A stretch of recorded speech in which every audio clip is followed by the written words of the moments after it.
Bayangkan, seorang pendeta muda yang begitu bersemangat menyebarkan imannya, justru menemukan dirinya berulang kali berada di dalam masjid.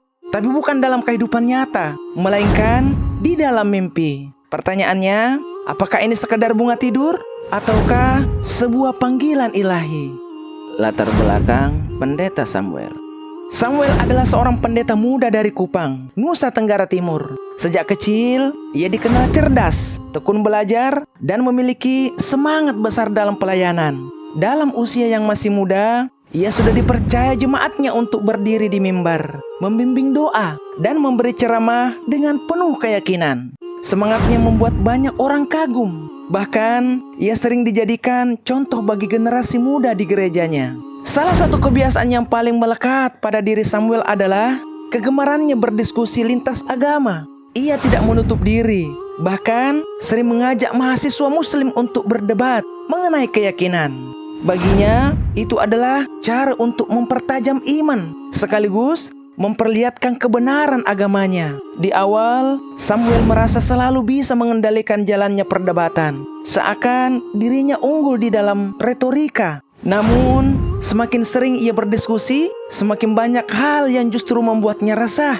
Argumen-argumen lawan bicaranya yang beragama Islam seringkali terasa begitu logis. Ketika mereka berbicara tentang keesaan Tuhan tanpa sekutu, tentang kesempurnaan wahyu yang tidak pernah berubah, hingga tentang konsistensi ajaran Islam dari generasi ke generasi, Samuel mulai merasa ada ruang kosong dalam dirinya yang tak bisa ia bantah. Perasaan itu membuatnya bimbang. Di satu sisi, ia adalah seorang pendeta yang harus menjaga wibawa dan keyakinannya di hadapan jemaat. Di sisi lain, hatinya mulai terusik oleh kebenaran yang tak bisa ia tolak. Malam-malamnya dipenuhi pertanyaan. Ia berdoa dengan sungguh-sungguh, meminta agar Tuhan menunjukkan jalan yang benar.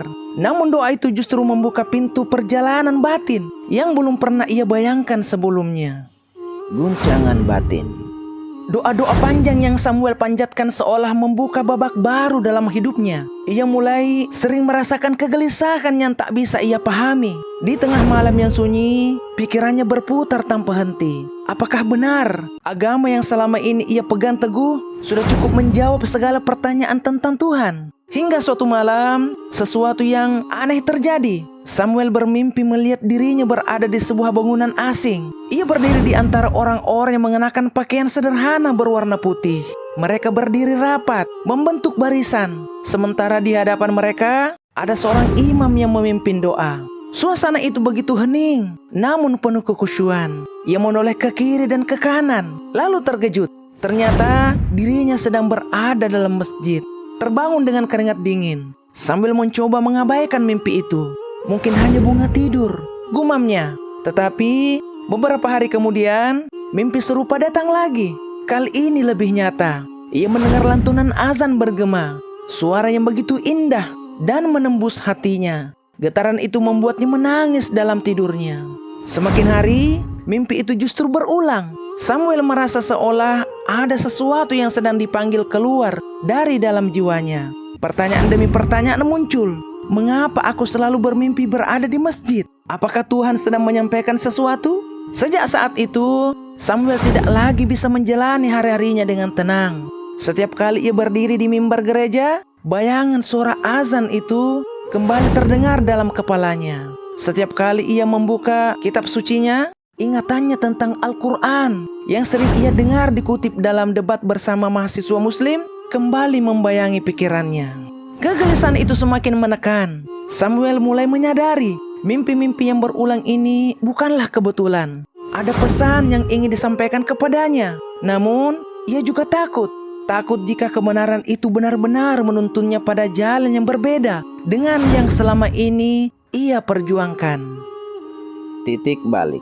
Rasa gelisah yang terus menghantui membuat Samuel akhirnya berani mengambil langkah baru. Ia sadar pertanyaan-pertanyaan yang memenuhi pikirannya tidak akan pernah menemukan jawaban jika hanya dipendam. Maka diam-diam ia membeli sebuah terjemahan Al-Quran.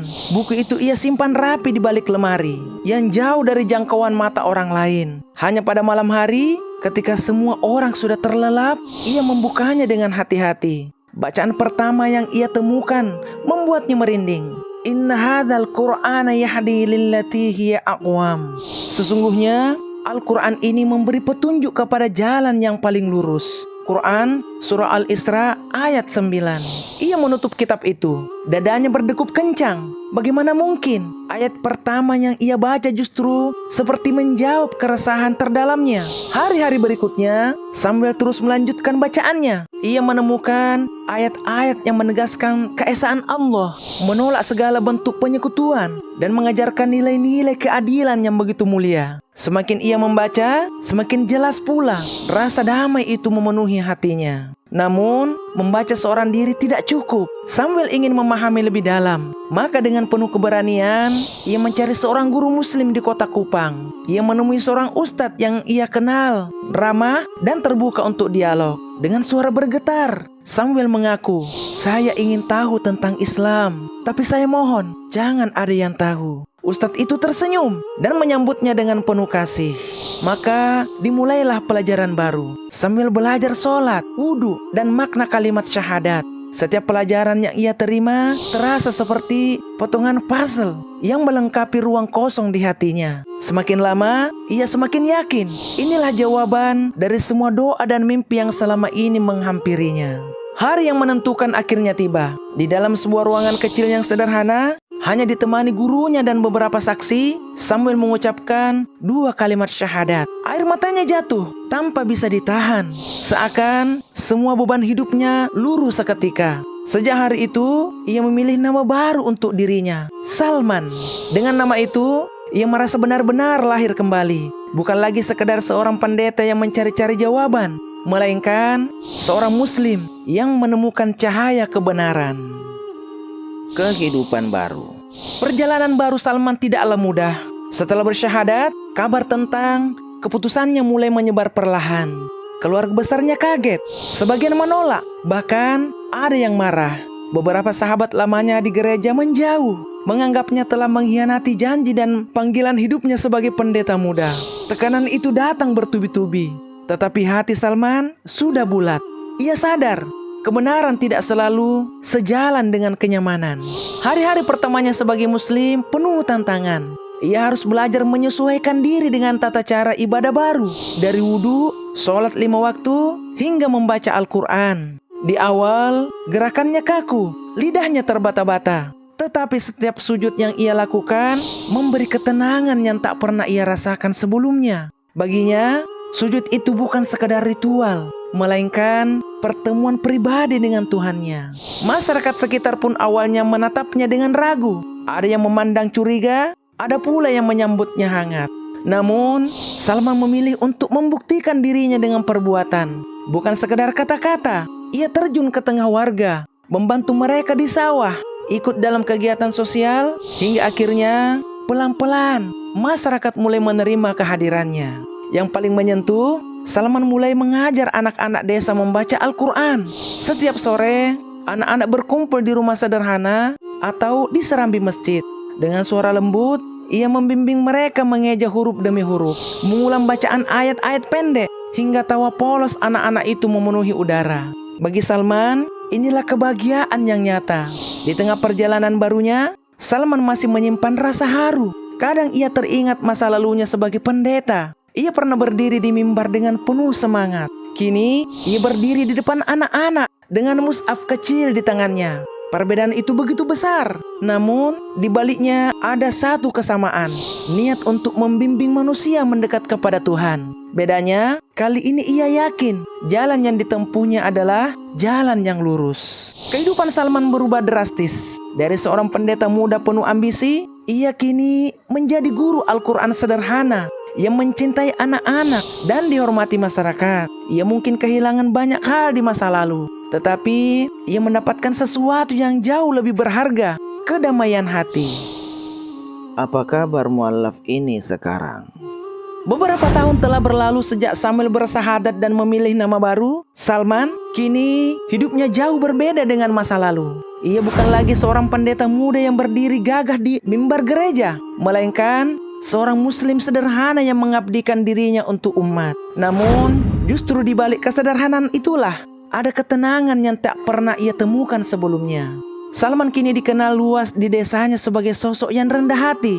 Ia tidak hanya mengajar anak-anak mengaji, tetapi juga membantu orang tua mereka memahami dasar-dasar Islam. Banyak warga yang awalnya memandang curiga, kini malah mengundangnya untuk memimpin doa, memberikan nasihat, atau sekadar duduk berbincang ringan. Perubahan sikap masyarakat itu tidak datang tiba-tiba, melainkan melalui perjalanan panjang penuh kesabaran.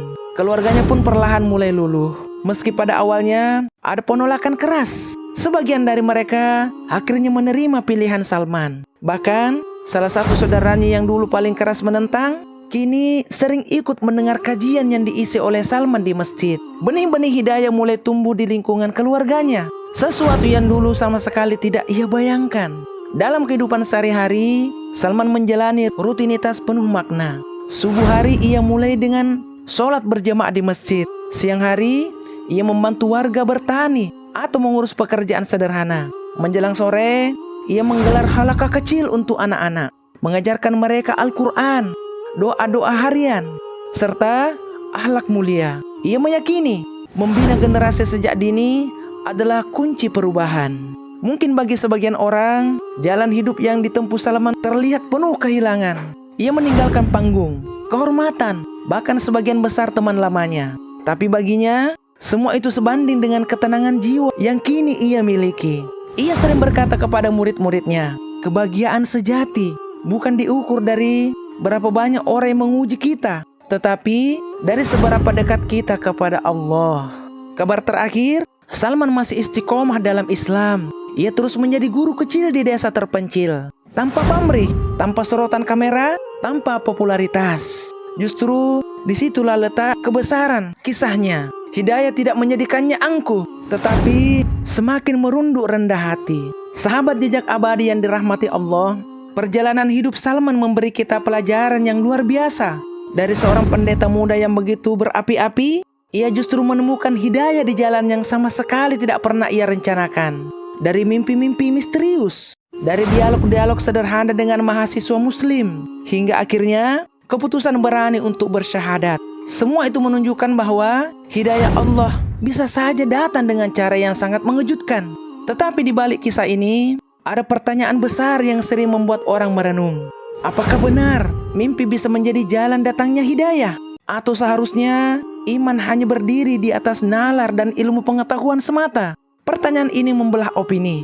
Ada yang meyakini mimpi hanyalah simbol, tetapi ada juga yang percaya Allah bisa menunjukkan tanda melalui cara apa saja. Lalu, bagaimana menurut Anda? Salman memilih untuk percaya.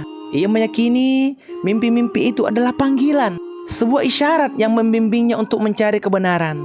Dan ketika ia mulai membuka hati serta menelusuri Islam, semua yang ia temukan justru menguatkan keyakinannya. Mimpi hanyalah pintu awal, sementara cahaya sejati ia temukan di dalam Al-Quran. Kini, Salman hidup dalam ketenangan. Ia tidak lagi mengejar popularitas di atas mimbar, tetapi mengabdikan diri sebagai guru sederhana. Mungkin bagi dunia, itu terlihat seperti kehilangan, tetapi bagi dirinya, itu adalah kemenangan sejati. Menang atas keraguan, atas ego, dan atas segala rasa takut. Sahabat jejak abadi yang dirahmati Allah, kisah ini mengingatkan kita bahwa jalan menuju Allah seringkali tidak lurus dan mudah. Kadang penuh gelombang, penuh pertentangan batin, bahkan penuh air mata. Namun ketika hati sudah menatap, tidak ada lagi yang bisa menggoyahkannya. Pertanyaannya sekarang, jika hidayah itu datang dengan cara yang tidak biasa, apakah kita siap untuk menerimanya? Atau justru akan menolaknya hanya karena tidak sesuai dengan logika kita? Silakan tinggalkan pendapat Anda di kolom komentar, karena saya yakin pandangan Anda akan sangat beragam dan menarik untuk didiskusikan. Dan sebelum kita akhiri kisah penuh inspirasi ini, jangan lupa untuk subscribe channel Jejak Abadi. Klik tombol like dan bagikan video ini agar semakin banyak orang yang bisa mengambil hikmah dari perjalanan mu'alaf seperti Salman. Siapa tahu dengan satu kali klik Anda, Allah memberikan cahaya hidayah kepada orang lain. Sampai jumpa lagi di video berikutnya. Kami pamit. Wassalamualaikum warahmatullahi wabarakatuh.